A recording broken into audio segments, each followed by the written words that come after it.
Can you tell us a little bit about your personal transformation? For me, I grew up in, looking back, circumstances that weren't great, but at the time, you know, without all these ideas of who I was and concepts of what it all meant and all that, I was just pretty happy. Like we all see, young kids are pretty resilient, right? But as I started to grow and these ideas became imposed into my mind of what's right, what's wrong, what we need and all this, I started to see my circumstances differently, and that was worked both ways. So I mean, one of the biggest challenges for me was I grew up with my dad. So my parents separated and I lived with my mum, and then I saw as a young child that my dad was struggling, and I said to my mum, I said, oh, I want to go live with dad. And she said, okay, you can go. And she told me, she said she thought I'd be back, and she called me up after a couple of months and she said, oh, you're going to come home? And I said, nah, dad needs me. And you know, my dad, he was like a hero for me and my brother and my sisters, because my dad had a hard life, and he actually became a drug addict, and that's what I saw. Now my dad needs me. So I saw my dad going in and out of drug rehab when I was a little kid, and one of the most powerful things in my life was when my dad overcame his drug addiction. But all throughout his struggle, he loved us so much, you know. And when I saw him overcome that, yeah, he was far from perfect, and he had a lot of feelings like he wasn't good enough, or he had let us down. But I saw perfection in my dad, you know. And that's what I knew to be true. But as my idea of life grew, I started to have judgments of myself and ideas of limitation, because, you know, I'd grown up this way, and I wasn't doing very well in school, and, you know, I lived in a poor neighborhood, and all these things were ideas of I'm not good enough, you know. And I would get into trouble in school, and, you know, innocently, when you don't fit into the mold of how you should be, they say, oh, you're wrong, that you're a bad kid. And so I started to hang out with the bad kids as well, and that was where I felt like a sense of belonging, you know. And we'd get into trouble, and there was one shining light. Well, there was two shining lights. My dad loved me no matter what, you know, and he was a hero.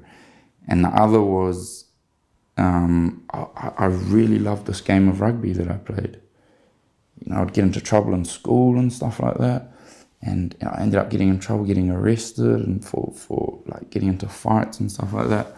And all people saying, oh, you're a bad kid. And I thought I thought that I was a bad kid, and I was on this road to a bad life, you know. But when I'd play rugby, I felt free. I felt I belonged there, you know. And it was an expression of freedom and enjoyment. And yeah, and that allowed me to transcend all the labels and concepts. And when I got to about 17, it was a time where it's like, oh, school's finishing, the fun and games are going to be done, and everyone's saying you got to make something of your life. So I looked like, okay, what can I do? And I was like, I'm pretty good at rugby. I want to do that. That will bring me value. That will make me a success. That will make me good enough. And so this game, that was just a kid playing for enjoyment, had a meaning attached to it, which was you're dependent upon this to be good enough. So I started like really striving, and I wanted to be professional. And I had this goal, okay, I'm going to get a contract and be professional. Then I'm going to be good enough, people are going to be proud of me, I'm going to be happy. And I remember like saying to my friends and my brother, I'm like, when I get this contract, I'm finally going to be happy. And I truly believed it. And I worked so hard, and I got the contract for my hometown team, and it was all cool, like in the newspaper, got paid a contract, all this. But the funny thing was, I felt so confused and so lost, because this happiness, this contentment that I thought was rested there, this place that I was going to get to, and then my life was going to go up, I felt far from it. I felt even further from it. I felt more feelings of I don't belong here, I'm not good enough, what am I doing, how did I get here? I'd go to training and just feel like a ball of limitation. The expression and freedom that allowed me to get there felt like it was gone. And so what I started doing was, all I knew was to look out in the world, because that's what our world tells us. So I started looking, I was like, okay, well then I need more money. I need more people to think I'm great, or I need more cooler things. I need a cool car, or, you know, I was just searching, ended up drinking a lot of alcohol and getting into all sorts of trouble. And the more I go on this cycle, my performances will go down. And in amongst this time, my dad, he got cancer, and me and my brother, we took care of Dad at home, and I saw like him deteriorating and losing his health. And it was a very hard situation, but it was very, it was powerful, you know. But I don't think I realized how powerful seeing someone go through that was at the time. But what ended up happening was I got in so much trouble, my performance was going downhill, my team actually terminated my contract because I wasn't up to scratch. And just after that, my dad passed away also. And so the spiral that I was on just like compounded, you know, and things were really bad. And my brother kept saying to me, it's like, come on, man, like, you've got so much potential, and you're a good guy, but you're doing all these things, you know, we need to get you help. And I didn't believe it. I was like, no, I'm fine. Like, I'm just doing what I'm doing. Leave me alone. I'd gone back to that kid who was, you know, didn't feel good enough, but he was looking for belonging in these other behaviors. But I didn't realize the mess that I was in. And I kept pushing my brother away. But then one day I woke up, and, you know, it was after the same old stuff going on, drinking, violence, all these, like, and felt really bad, like I always did. But this time around, I had a deep knowing that this is not right. There's something going wrong here. That there's more to life than this. And I said to my brother, I said, okay, like, I need help. And he said, okay, cool, like, we'll find someone. I don't know who, but we'll find someone. And it's the age-old saying, when the student's ready, the teacher will appear, because the guy that my brother reached out to ended up being like an angel. Like, he was who I needed at that time.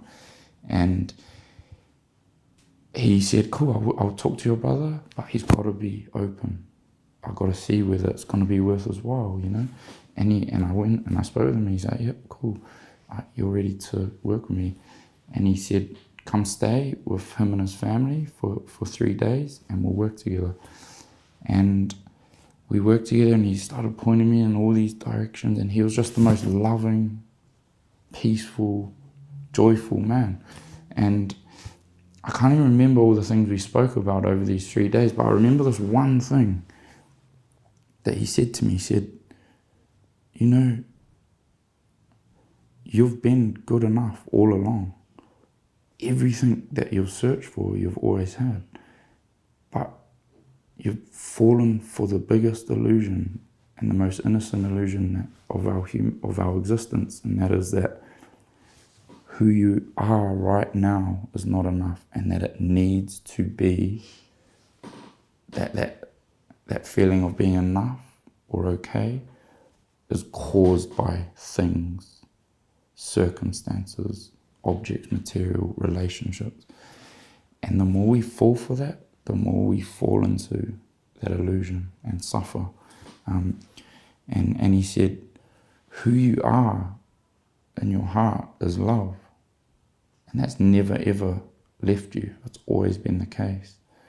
And he said it's never caused or taken away by the love and the relationship with your dad. And it was never caused or taken away by your career in rugby. He said it's always been there. We just get caught up in the stories and it becomes veiled. And something in my heart just knew that was true. I felt it, what he said.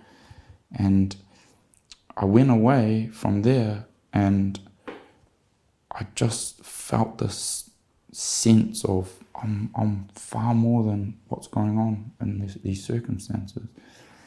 And I just started to explore what had happened to me, because I felt so peaceful before I needed to go out to distract myself and drink and be around people that made me feel good. And when I wasn't, I didn't feel enough, so I'd keep searching.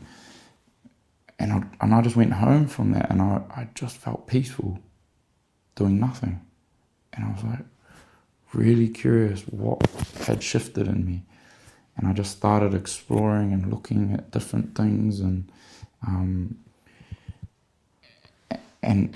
as I went on, it just became clearer and clearer, and I felt drawn. I started to notice other people were struggling too, the way I was struggling before, and I started to see and take notice that when we struggle, we're caught up in the stories of who we are, and that they're saying we're not good enough, that we're just this mind and body that needs X, Y, and Z, and we're defined by our past and the things that we've been through, and our education or relationship or amount of money in the bank, whatever it may be. But they're not true. But we just don't know that. We've never been taught that. And somehow I got pointed back to what was true. And not long after that, I had this very powerful experience where because I used to really miss my dad and feel that the world was too hard on me. Why did that happen? And I had this powerful experience where I had this moment of deep peace where I felt that at my source, my dad was the same. He was there. And it wasn't something that words can do justice. It was like, I just knew it to be true. And then my life's story started to realign as one from being a victim and hard done by, and to seeing all these things as gifts. I was like, oh my God, my experience and what I went through and saw, and how my dad was and what I saw him go through, was in fact the greatest gift and teaching to allow me to open up to see who I truly am. And that's what my life has become an exploration of what is true within us all. And realigning with that and sharing that in however it makes sense to do. And what I've come to see is as well, there's no one way to share it.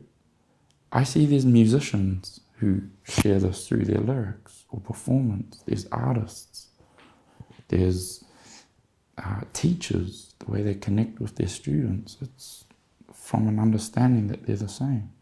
There's coaches in sport. There's teammates. So I've just come to see that if we realign and understand who we are, our life can become a shining of that.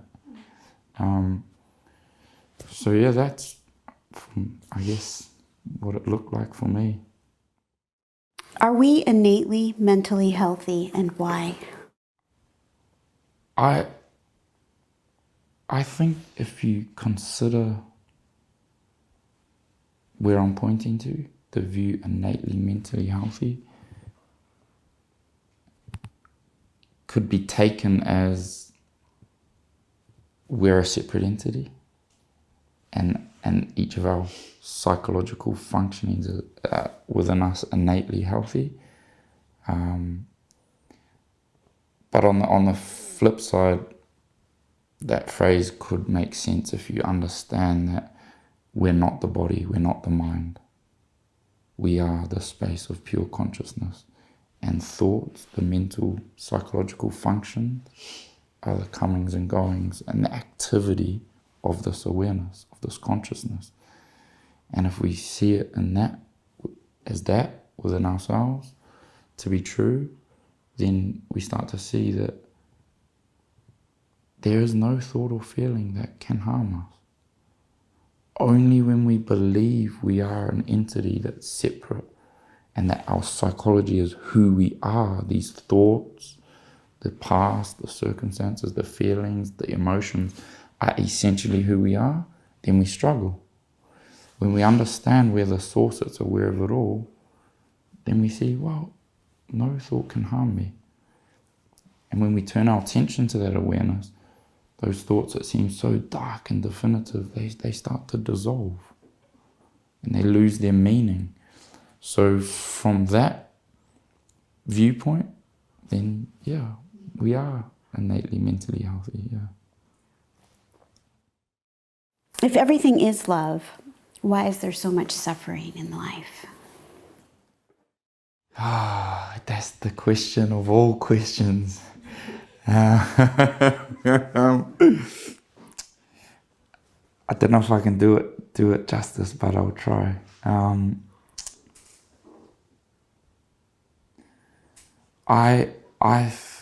I believe, and this is me just sharing a belief now, I'm not claiming this is true, but this is how I see it.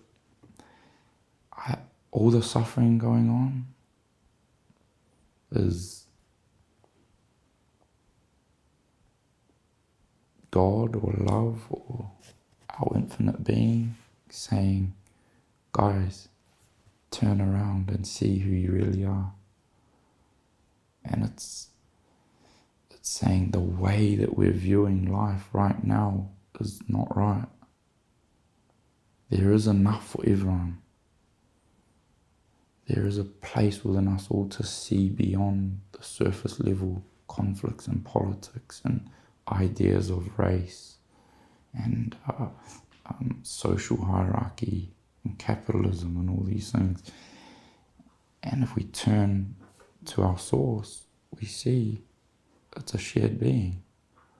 In your direct experience, you can see that. Not as a concept, because if you see it as a concept, it means nothing. If you see it within yourself, and we all see that from time to time and act in that way, whether it's a smile to a stranger, or giving a homeless person some coins, or helping someone, or just being in peace. So, to me, that's a calling to us saying, turn around now. And my hope is that slowly we're all waking up collectively to there is a clearer understanding to our reality that we're not quite seeing it as a collective. And you know, maybe when paradigms crack, things come to a boiling point, you know, and perhaps that's what all the suffering that we're seeing in the world is that this paradigm, which is the belief in being a physical separate entity, that and who you are expires when the body dies. That creates the idea of limitation and lack. and separation and judgment. So to see beyond that and see who I am is awareness, and awareness is infinite. It's untouchable, it's untarnished, it's shared. If that became the forefront of our culture's exploration, rather than the idea of striving and attainment, I think we'd see far less suffering. So my hope is that it's a cracking of a paradigm. So there's a lot of people out there that are searching, that feel broken. So what would you say to someone who thinks they're broken and they'll never be okay?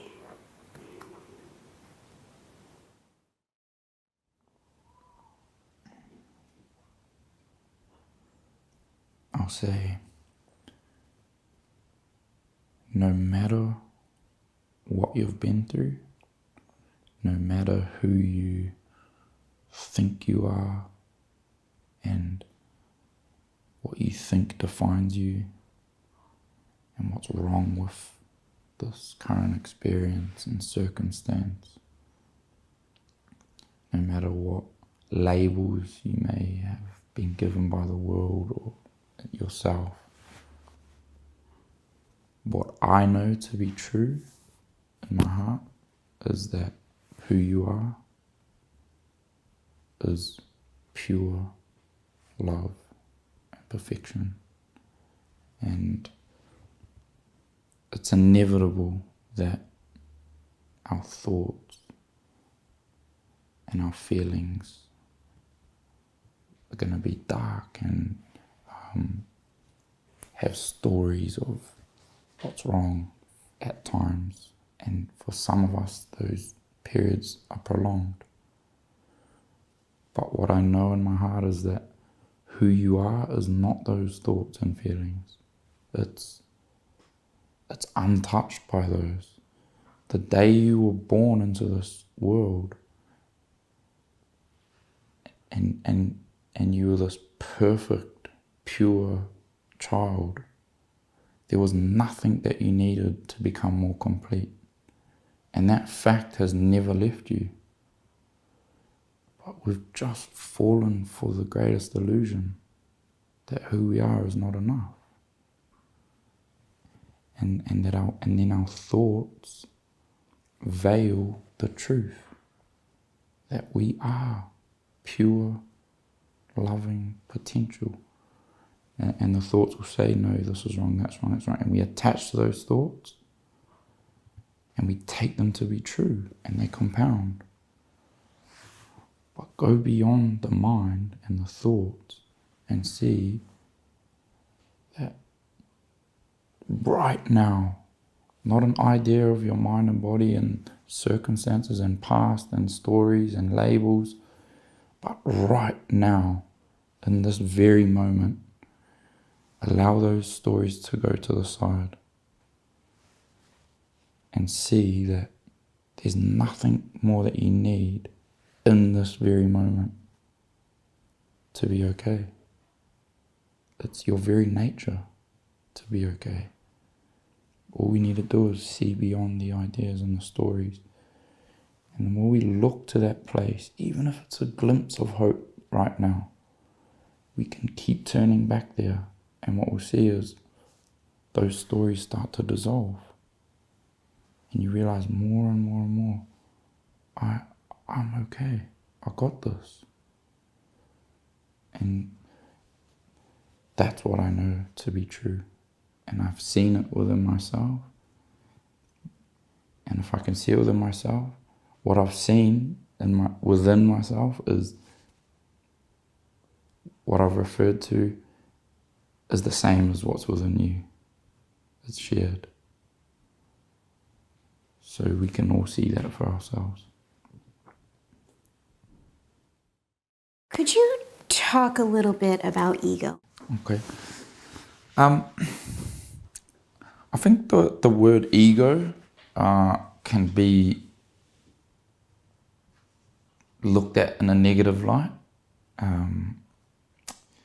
And I think certainly if we're caught up in the ego, we can maybe fall into suffering and struggle. But in my view, what ego really is the lens of this character, which is a gift for us to see life.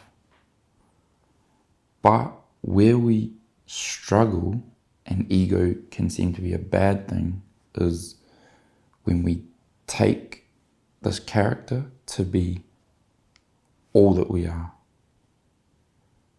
So, in my view, ego, or this character, is an activity of our true source, which is consciousness, and it never ceases to be made of consciousness. It's a lens through which our source consciousness, which is an expression of love, it vibrates within itself to create this character, 8 billion of these characters, to experience manifestation of the world, or this dream. But when we take the character to be an entity of its own, rather than an activity of pure consciousness, we struggle. And then that's where ego gets a bad name.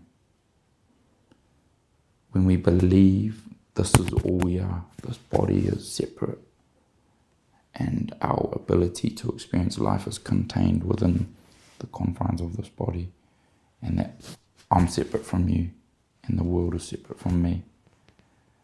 That's when ego gets a bad name, and that's the cause of suffering.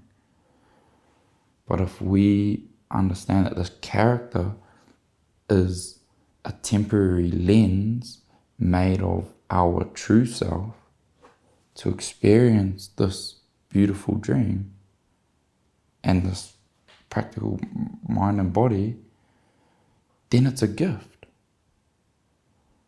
So that's how I see it. Tell us a little bit about non-duality and what it means to you.